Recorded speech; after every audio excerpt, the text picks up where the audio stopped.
Hey there guys, welcome back to Deep Pitches. Just a little update on my two largest trackies, my Cordyline Indivisia and my Chamaerops Humilis. This is the tropical bed here in the garden, and it really is becoming this nice three-pillared jungle that I always hoped it would be. Yes, it looks a little bit messy at the moment. Never did get round to removing the brickwork and replacing them with sleepers. However, that will be done by the end of this year. I'm looking into replacing the bricks with some sleepers, obviously one down each of the width ends, probably 2 or 3 down the lateral sides, but this will look like a nice little raised bed. It'll look far more smarter and uniform once that's done, and yes, I am very much looking forward to getting it done. So if we just move a bit closer, this is the oldest Trachycarpus in my collection. Clearly not one that I've grown from small, but he was probably about half the size of this guy when I first got him, maybe 7, maybe 8 years ago. So he's absolutely shot up in heights. Bearing in mind that the top of his trunk is probably about belly button height for me, and I'm about 5'9", and the top fronds are actually a little bit taller than me, so he surpassed the height of an average human male, and he's looking absolutely beautiful.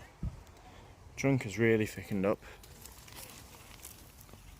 proper solid right there, absolute furry monster. The dream is one day, when he's probably double the size he is now in height anyway, is that we'll be able to strip the trunk and get that nice beach palm tree look. Here's the second oldest palm tree in the collection, or second oldest Trachycarpus at least anyway. This guy was a rescue. Now, my local home base in Doncaster closed down a fair few years ago, but before it did, they had a closing sale, and I think it was one September or October morning I went there before work. Found this guy in the clearance section, reduced to I think £3 or something. He was yellow, he looked terrible, his roots had rotted away on one side of the base of his trunk, so he was leaning, and yeah, he just wasn't doing great. Fast forward 5 or 6 years, and he's absolutely stunning. Obviously he has huge fan-like leaves, and so the wind has actually damaged those, but if you look at the huge beautiful inside green leaves, you can tell a story of a healthy palm. This huge spear in the centre which just goes up and up.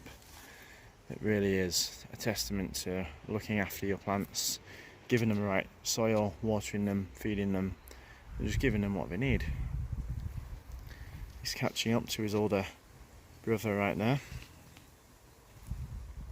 Now if we move along to this side, we have the Cordyline Indivisia, one of the New Zealand cabbage palms.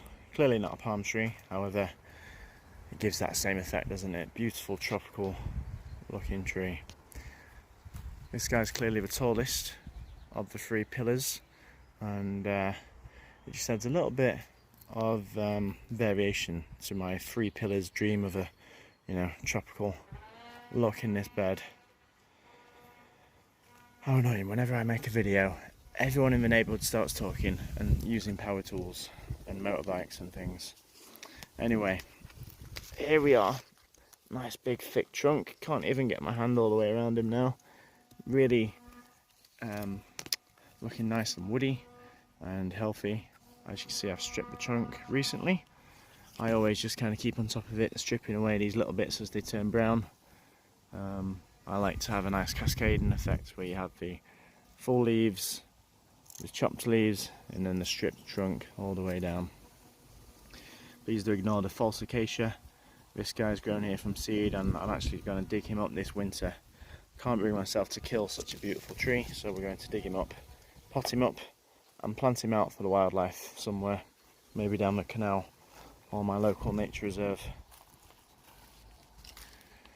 This Cordyline hasn't flowered yet, unlike the Australis down the garden, but I believe with Indivisias they are harder to grow. although being slightly colder hardier. They're a little less versatile when it comes to droughts, wet winters, things like that. But this guy's pulled through and he's an absolute monster now. And there goes those power tools again. But yeah, I'm really happy with the way the plants look in this bed. Got a few flowers that survived the heat wave.